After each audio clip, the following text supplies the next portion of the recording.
The end of World War II did not, as expected, bring lasting peace. Instead, there came the Cold War, a long and bitter struggle between East and West. After years of political pressure, threats and counter-threats, propaganda, and open warfare in Korea, the Cold War reached a frightful climax in the fall of 1962. The United States and the Soviet Union stood eye to eye in confrontation. The world was poised at the brink of nuclear disaster. For a time, Americans had believed Soviet technology to be far inferior to their own. Then, in 1957, came the first Soviet space achievements. Confidence turned to alarm. Americans became afraid they had fallen behind in the arms race, that there was a missile gap. In 1960, the Democratic Party's young candidate for the presidency gave voice to these fears.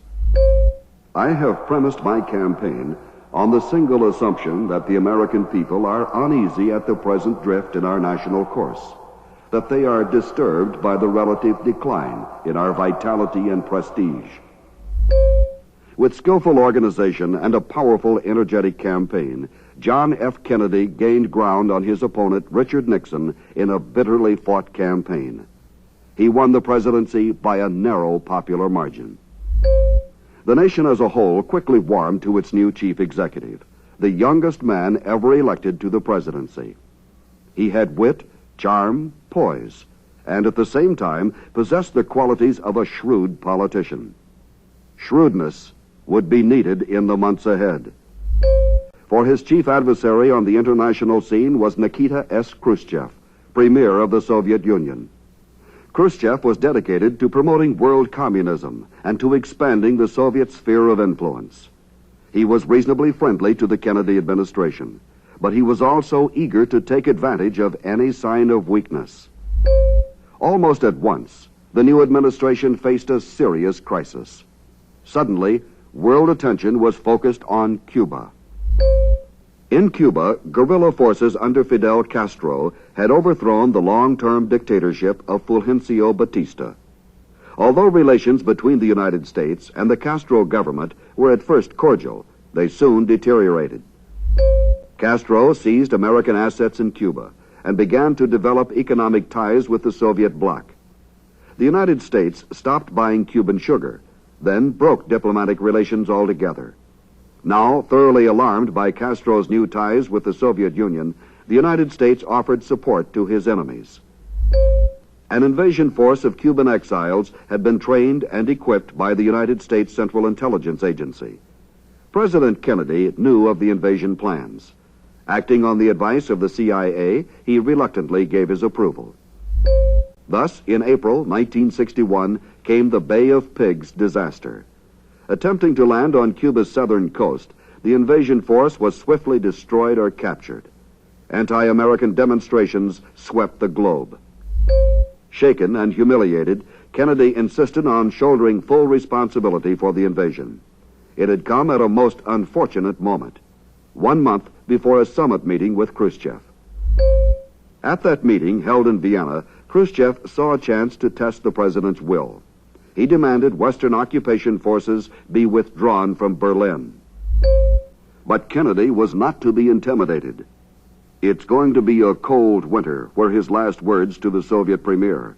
Addressing the nation, he said, "We cannot and will not permit the communists to drive us out of Berlin, either gradually or by force." He increased the defense budget, and he sent additional troops to Europe. Then, Khrushchev made a surprise move. A wall was hastily built across Berlin, dividing the eastern and western parts of the city. Kennedy feared that western access to Berlin might be blocked. So, to test Soviet intentions, he sent a military convoy toward the city. It was delayed at the East German border, then allowed to pass. Khrushchev had backed down. However, Cold War tensions continued to mount. Both sides tested nuclear weapons, stockpiled missiles. Khrushchev looked for some way to shift the balance of power, to win a political and psychological victory. Suddenly, he saw how this might be done, by arming Cuba. After the Bay of Pigs invasion, Castro announced that Cuba would become a socialist country. Throughout the summer of 1962, the American government knew that Soviet arms and technicians were arriving in Cuba. These arms, Khrushchev claimed, were purely defensive. Nonetheless, the island was kept under constant surveillance by U-2 reconnaissance planes. And on Monday, October 15th, came a frightening discovery. Launching pads were under construction. There were Soviet missiles in Cuba. Quickly, Kennedy summoned the nation's leaders, among them Vice President Lyndon Johnson, the Secretary of State, Defense Secretary, Chairman of the Joint Chiefs of Staff, and the Attorney General Robert Kennedy. Obviously, something had to be done. But what? The sense of urgency mounted when it was learned more missiles were en route to Cuba. Kennedy listened carefully to his advisors, but he knew that in the end, it would be his decision and his alone. The Joint Chiefs of Staff wanted to launch an immediate attack. Destroy the missile sites, they said, before they can be made operational. The Soviet Union will not dare retaliate. Kennedy was not so sure. They can't permit us to take out their missiles, kill a lot of Russians, and then do nothing. If they don't take action in Cuba, they certainly will in Berlin. What were the possibilities? To do nothing? To bring diplomatic pressure to bear on Khrushchev, perhaps through the UN? To secretly approach Castro in the hope of persuading him to break with the Soviet bloc? To offer the removal of American missiles from Turkey in exchange for the removal of Soviet missiles from Cuba? There was one other possibility: to blockade Cuba, then demand the removal of missiles already there. Meanwhile, American missiles were readied. Intercontinental bombers and nuclear submarines put on the alert. A great military buildup began in the southern United States.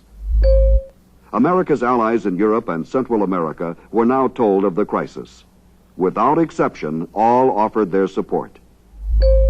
On Saturday, October 20th, Kennedy made his decision. There would be a blockade. Ships suspected of carrying missiles would be turned back 800 miles from the Cuban coast. The following day, he informed the Soviet ambassador of American intentions, then made a dramatic broadcast to the nation. This government, as promised, has maintained the closest surveillance of the Soviet military buildup on the island of Cuba. Within the past week, unmistakable evidence has established the fact that a series of offensive missile sites is now in preparation on the imprisoned island. The purpose of these bases can be none other than to provide a nuclear strike capability against the Western Hemisphere. To halt this offensive buildup, a strict quarantine of all offensive military equipment under shipment to Cuba is being initiated. All this time, the vessels in question proceeded steadily toward the blockade. Tension mounted. It was the world's first nuclear showdown. At first, the blockade line was 800 miles from Cuba. To give the Soviets more time to make a decision, Kennedy moved it 300 miles closer to the island. Still, the ships came on. Then, at the last possible moment, they stopped dead in their tracks.